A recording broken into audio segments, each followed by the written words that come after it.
마태복음을 여러분 보면은 예수님의 그 생애 사역을 여러 생애를 이렇게 보는데 첫 번째가 3장에서는 성령님이 임재하시죠. 예수님의 생애에 성령이 딱 임재함으로 인하여서 사역이 확 이제 시작이 되어지고, 두 번째 4장에 봐서는 예수님의 말씀이 예수님에게 임하게 되어집니다. 이 말씀이 임재가 되어짐으로 인하여서 사단을 물리치는 게 나오고요. 그리고 5장, 6장, 7장에서는 거침없는 예수님께서 설교가 시작이 되어집니다. 성령이 임하고 말씀이 임하게 되어지니까. 그러면서 말씀의 사역이 딱 끝나고 나면 8장 산에서 내려옴으로부터 시작해서 그때부터 놀라운 기적들이 일어나게 되어집니다.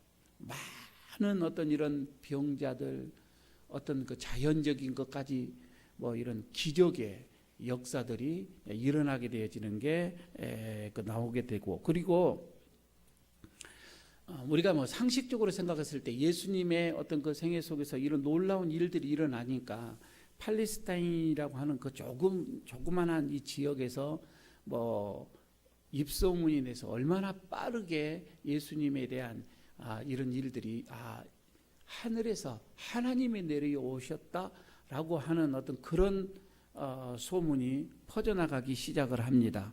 아마 그때 당시에 예수님의 이런 그 생애를 보고서 첫 번째는 굉장히 그들이 기쁨도 있었겠지만 놀라움, 그리고 충격, 이런 복합적인 모든 사람들이, 그래서 예수님이 가는 곳마다 몰려들기 시작을 했고, 시선이 예수님에게 집중, 온 나라가 자체 그랬습니다. 예수님께 집중이 되었고, 그때 환호의 소리가, 환호성이 커지기 시작합니다. 박수 소리가 커지기 시작합니다. 이때 예수님이 큰 위기를 맞게 되어지는 거죠. 나에게 집중될 때 그렇습니다. 사람들이 그렇죠. 구약에서 보면 그 사울, 이스라엘의 초대 왕인 사울도 얼마나 사람이 겸손했어요. 그런데 그 자리에 올라가니 그냥 그때부터 사울이 변하기 시작을 합니다. 다윗이 얼마나, 두 번째 왕이 다윗이 얼마나 겸손했습니까? 그런데 왕으로 올라가면서부터 그때부터 타락이 좀 이런, 그러니까 자리에 올라갈수록 위험한 거예요. 위기예요. 사람들이 집중을 하고 환호성이 들릴 때 위기입니다. 그런데 예수님께서 이때 어떻게 하셨느냐? 그게 마가복음 1장 35절에 나와 있는 것처럼 예수님은 새벽 아직 동틀 무렵 미명에 호련히 산으로 올라가 버립니다.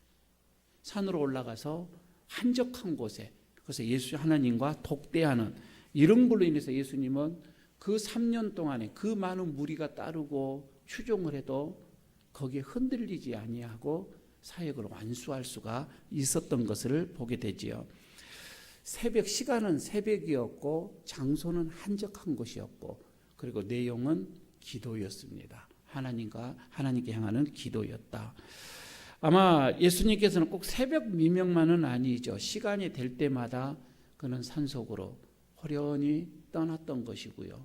그리고 한적한 곳에서 마음을 비우는, 홀로 어떻게 보면 고독의 자리를 스스로가 예수님께서는 만드셨고, 그런 고독의 자리에서 침묵을 우리 예수님께서는 선택을 하셨던 것으로 이렇게 봐지고요. 그래서 함성의 소리를 떠나서, 어떻게 보면 칭찬 듣고 싶어하는 그 소리를 떠나버리는 거예요, 스스로가. 그래서 하나님 앞에 홀로 섰다, 이거고요. 오늘 방금 여러분 우리가 읽었던 이 말씀도 지난 시간에 잠깐 얘기 들었지만, 지금 이 말씀, 오늘의 이 말씀은 이 앞에 엄청난 사건이 하나가 있었단 말이에요.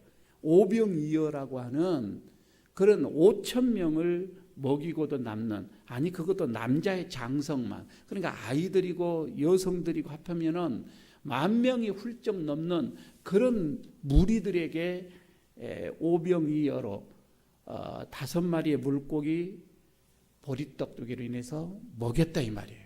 그리고 남겼다 이 말이에요. 그러니 그 자리에서 많은 사람들이 이 예수님을 어떻게 추종을 했겠냐 이거예요. 무엇보다도 예수님을 따랐던 제자들이 얼마나 흥분했겠냐 이거예요. 그런 상황 속에서 호련 예수님께서는 다 흩어지게 만듭니다. 무리를 다 흩어버립니다. 제자들도 빨리 떠나라. 저 무리들과 있으면 안 된다. 배를 태워서 보내버리는 거예요.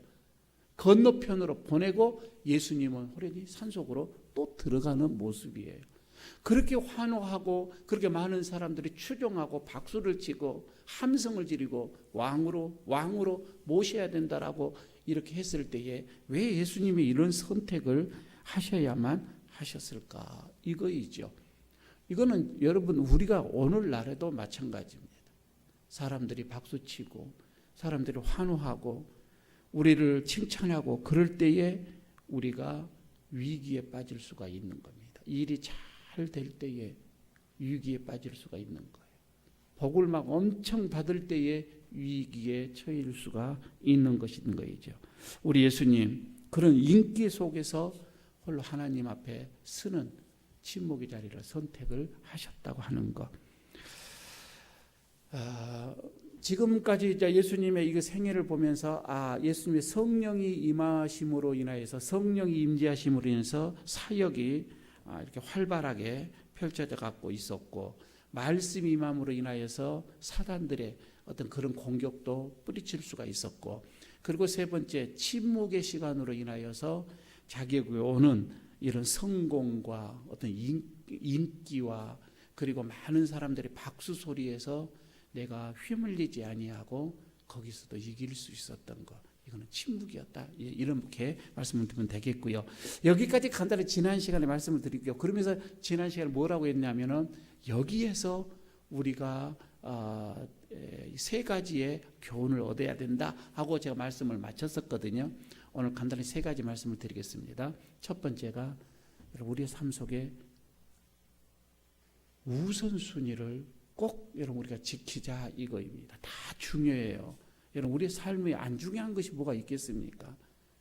우리의 삶은 모두가 다 중요합니다. 어떤 거 하나도 중요하지 않는 것이 뭐가 있어요. 그러나 우선순위는 있다 이 말입니다. 여러분 주일이에요.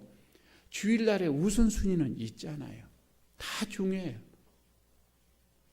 우리 가정 다 모두 자녀들 다 중요합니다. 그러나 우선순위가 있다 이거죠. 오늘 이 본문 속에서 우선순위 뭐냐면 군중 앞이 아니라 이거예요. 우선순위는 먼저 하나님 앞이다 이 말입니다. 사람들 앞에 쓰는 게 우리의 우선순위가 아니라 하나님 앞에 먼저 쓰는 거예요. 교회 안에서 여러분 사역 중요하죠. 그러나 사역보다도 더 중요한 게 예배입니다. 사역한다고 해서 예배를 등한시하면 그거는 절대 이거는 우선순위가 바꿔져 버리는 거예요. 교회 안에서 여러분 많은 지금 사역자들 일하는 봉사자들 말이에요. 틈틈이 하나님 앞에서 먼저 예배자로 서야 되는 거입니다. 이것 없으면은 봉사 조금 하다가 시험 들어요. 철저하게 먼저 예배자로서 먼저 서야 되죠. 이건 우선순위다 이 말입니다. 이런 우선순위가 바꿔지게 되어지면 좀 혼동이 오는 거이죠. 그래서 여러분 우리가 뭐 하루 이틀 1년 2년 신앙생활 하는 것이 아니잖아요. 하나님 앞에 쓸 때까지 우리가 신앙생활 해야 되는데 먼저 우선순위는 예배다. 사역이 아니라 봉사가 아니라 예배다. 이렇게 생각을 하시고 군중 앞에가 아니라 하나님 앞이다. 사람 앞에 내가 서는 것이 아니라 하나님 앞에 내가 먼저 서야 된다. 한호성이 아니라 어디 보면 침묵이다. 피상성이 아니라 기품이다. 먼저예요. 그것이 먼저 있어야 된다는 것이지요. 물어볼까? 열매가 먼저예요? 뿌리가 먼저예요? 그렇잖아요. 그리고 우리가 열매만 먼저 봐버리는 거예요. 아니에요. 열매는 나중에 봐도 돼요. 먼저 뿌리가 깊게 들어가야 됩니다. 우선순위잖아요. 예수님께서 말씀합니다. 너희는 먼저 그의 나라와 그의 의를 구하라. 그리하면 이 모든 것이 더하리라. 마태복음 6장 33절에 있는 말씀이잖아요. 먼저 그의 나라, 그의 의 먼저 구하라. 구하는 것도 순서가 있다. 우선순위가 있다 이거이죠. 여러분 우리가 이런 예수님의 이 사역을 보면서 우선순위가 있구나. 하루에 제일 먼저 여러분 우리가 먼저 해야 할 일들이 있어요. 그리고 하십시오. 내 인생에서 먼저 해야 할 일이 있어요. 그리고 그 다음 하면 됩니다. 다 중요하지만 먼저라고 하는 우선순위 꼭 기억하시기를 바랍니다. 두 번째, 오늘 여기에서 또 우리가 본받을 것은 두려워하지 말라 이 말입니다. 오늘 예수님께서도 이제 그게 나오죠. 50절에서도 안심하라 내니 두려워하지 말라 라고 이런 것도 나오는데, 여기서 두려워하다, 무엇을 두려워했을까? 여러분 우리가 살아가면서 가장 인생에서 두려움이 뭐예요? 인생에서 가장 두려운 것도 많이 있잖아요. 가장 두려운 게 뭐예요? 죽음이에요. 죽음보다 더 두려운 것은 없어요. 사람이 두렵던가요? 그런데 오늘 지금 예수님께서 말씀하는 예수님의 이 상황을 보면서 이 고독이라고 하는 거, 침묵이라고 하는 거, 홀로라고 하는 거, 여러분 이런 단어들이 뭐예요? 결국 죽음을 의미하는 거거든요. 내가 죽는 거예요. 내가. 그래야 고독으로 들어가요. 내가 죽어야 홀로 내어지는 거예요. 내 자신이 죽어야 침묵이 된다 이 말입니다. 죽음입니다. 내 자신을 죽는 거. 그러니까 이 죽음을 경험한다. 이것처럼 여러분 큰 두려움이 없어요. 근데 이거를 이겨내면 되는데 내 자신이 죽는다. 대단한 거거든요. 내 삶, 내 자신을 포기한다. 포기한다. 여러분 이것처럼 위대한 것이 어디가 있겠어요? 그러니까 내 자신을 먼저 이렇게 죽이는 거, 이건 분명 두려움이 있는데 그럴 필요 없다. 주님은 두려워하지 말라, 포기해라 이 말입니다. 나누는 것보다 더 가진 것이 어디가 있겠어요? 소유라고 하는 것은 나눔이거든요. 근데 이것처럼 두려워하지 말라. 세상 사람들과 완전히 여러분 우리 세상의 가치관과 반대로 가게 되어지잖아요. 우리가 왜 인생이 자꾸 구차해지고 자꾸 치사해집니까? 내가 안 죽으려고 하니까 그런 거예요. 죽어버리면 치사한 일이 없습니다. 작은 일에 눈이 멉니다. 작은 욕망 때문에 여러분 우리는 헤어나오지는 못합니다. 우리 주님이 얘기하면 두려워하지 말라. 두려워하지 말라. 작은 것 얻기 위해서 큰 기쁨, 큰 즐거움을 여러분 우리는 얻지를 못하고 있는 것이지요. 하나님의 영원한 이 복을 놓치고 만다 이 말입니다. 어느 분이 그래요. 여러분 그거 믿음으로 가면 안 됩니까? 그러면 목사님 믿음으로 가면 그거 망합니다. 망하면 되지. 목사님 망하면은 굶잖아요. 굶으면 되지. 목사님 굶으면 죽잖아요. 죽으면 되지. 그런 각오로 살면 되는데 자꾸 두려우니까 이제 그런 거예요. 이거 망할 것 같다. 아이고 그냥 굶을 것 같다. 그냥 길거리에 내 앉을 것 같다. 그런 두려움 때문에 우리가 그 결단을 못 내린 거예요. 그러나 두려워하지 말라 이 말입니다. 두려워하지 말라. 옆에 있는 분들 다시 한번 인사 한번 하십시오. 잘 될 겁니다. 한번 하시기 바랍니다. 그래요. 여러분 잘 될 거예요. 너무 두려워하지 마세요. 하나님이 함께 하시는데 내니 두려워하지 말라 이 말이에요. 내 안에 예수 그리스도가 있으면 두려울 필요가 없다 이 말입니다.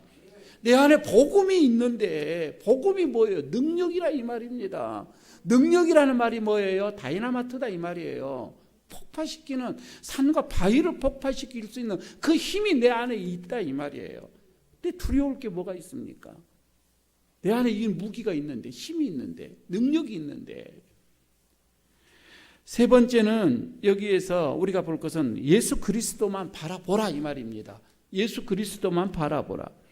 여러분 자꾸 인기에 여러분 집중될 때에 우리의 눈이 사람들, 관중을 이렇게 바라볼 때에 문제가 되어지는 거예요. 그런데 예수님은 그렇게 많은 사람들이 몰려오고 밀려올 때에 예수님 우리는 하나님에게로 시선을 향해 버리는 거예요. 여러분 그런 예수님을 우리가 바라보자 이 말입니다. 여러분 때로는 얼마나 여러분 우리가 외롭습니까? 여러분 연세가 들어갈수록 더 외로움이 있죠. 옛날 같으면 그냥 그 말 한마디 그냥 지나갈 건데 그거 굉장히 서운하는 거예요. 연세가 들수록 그런 게 있어요. 외로움이라는 것이 있습니다. 저는 그게 잘못된 것이라고 봐지지는 않아요. 외롭다 그 말은 하나님 앞에 가는 그 길이에요. 그게 하나님을 만나는 길이다 이 말입니다. 배고픈 것이 있죠. 상황이 곤란함이 있지요. 여러분 그런 배고픔과 어려움, 아니 친구에게 배신당할 때에, 믿을 만한 사람에게 배신당할 때, 그때 인생의 삶에서 참 밀려오는 그 어떻게 보면 수치스름도 있고요. 거기에서 말할 수 없는 이 속에서 이거 어떻게 할지를 모르겠어요. 배신감이라는 것, 특히 사랑하는 사람에게 당할 때 그 배신감이, 그 충격은 이루 말할 수가 없습니다. 그러나 그런 것들로 인해서 내가 인생의 삶을 의욕을 잃어간다든지 어떤 무슨 다른 이상한 생각을 한다든지 결정, 이게 아니라 그럴수록 예수 그리스도를 더 바라본다 이 말입니다. 그런 사건들이 왔을 때에 하나님을 바라볼 시간이다 이 말이에요. 여러분 예수님을 바라보는 시간, 특히 새벽 미명에 기도하셨던 그 예수님을 한번 바라보십시오. 한적한 곳으로 가셔서 밤이 맞도록 기도하셨던 그 예수님을 한번 바라보십시오. 땀방울이 핏방울이 되도록 기도하셨던 그 예수님을 바라보시라고 하는 것입니다. 십자가에서 그렇게 흘리셨던 그 예수님을 한번 바라보시라는 거예요. 우리는 그 때문에 거기에서 힘이 납니다. 거기서 소망이 나는 거예요. 그래서 여러분 좀 삶 속에서 자꾸 여러분 내가 힘들고 어렵고 외롭고 배고프고 막 어떤 사건들이 밀려왔을 때에 사람들 보지 마시고 예수님을 바라보시고, 또 많은 사람들이 밀려와서 박수치고 환호하고 나를 올려줄 때도 그 사람 보지 마시고 예수님 바라보시라 이 말입니다. 그 사람들을 바라보니까 비행기 타다 떨어졌다는 얘기를 하잖아요. 예수님만 바라보면 됩니다. 그래서 여러분 우리에게 좀 뭐라 그럴까, 내 삶 속에서 조그만한 어떤 침묵, 조그만한 어떤 이런 고통, 조그만한 어떤 그런 일들, 내 삶 속에서는 이런 것이 조그만하게 보일지만은 이것이 하나님을 만나는 접촉점이구나 이렇게 생각하면 되지요. 어떤 여러분 내게 사건이 왔어요. 이 사건이 하나님을 만나는 일이구나. 그렇게 여러분 기회를 잡으면 되는 거예요. 이때 이게 예수님을 만나라고 하는 것이구나. 여러분 우리가 그렇게 생각을 하고 예수님을 바라보게 된다면 어떠한 사건, 그게 크든 작든, 그것이 좋은 것이든 안 좋은 것이든 여러분 우리가 거기에서 좌절하지 않을 것이고 교만하지 아니할 것이고, 우리는 거기에서 더 예수님을 만날 깊은 어디 보면 성숙한 믿음의 사람으로 변화되져 갈 것이라고 하는 것입니다. 오늘 여러분 우리가 내게 화려한 일보다도 주님을 만나는 이런 침묵의 시간, 고독의 시간, 홀로 있는 시간, 이것이 우리에게 필요하다. 우리 예수님께서 3년 동안 이렇게 맡겨진 직임을 잘 감당하고 승리하셨던 그 이유가 바로 여기에 있었다라고 하는 것을 우리가 생각하면서 오늘 다시 한번 여러분, 나는 하나님 앞에서 얼마만큼 이런 한적한 곳에 찾아가 새벽에 기도하는 시간이 있었는가. 다시금 새벽에 여러분 불을 붙이시기를 바랍니다. 새벽 기도에 다시 한번 힘을 내시기를 바랍니다. 홀로 서십시오. 하나님 앞에 홀로 기도하는 시간이 많아지시기를 바랍니다. 뭔데요? 라는 그 마음은, 그 말씀은 안 했으면 좋겠고, 저는 신앙이 약한데 그러지도 않았으면 좋겠고, 왜? 너무 먼 데서 많이 새벽에 오신 분들도 많이 있고, 너무 신앙이 연약한 사람도 오신 분들이 너무 많이 있기 때문에 그렇습니다. 수요일 날 여러분 우리 기도 시간이잖아요. 좀 많이 오셔서 함께 기도하십시다. 혼자 하는 것보다 둘이 하는 게 더 힘이 되어지고요. 저는 일이 많은데 그런 얘기하지만 일하는 사람도 다 옵디다. 멀리 있는 저쪽에 1시 30분씩 40분씩 차를 타고 오신 분들도 많이 있습니다. 다른 거 핑계하지 마시고 그냥 오셔서 기도하시고 하나님 만나시고 좀 그렇게 해 나가도록 하십시다. 오늘 우리 모두에게 지금 나에게 있는 이 모든 상황이 더 하나님을 만나는 접촉점이다 이렇게 생각을 하시고 좀 더 열심을 내시기를 바랍니다. 주님과의 만남 속에서 풍성한 은혜가 있어지기를 바라겠습니다.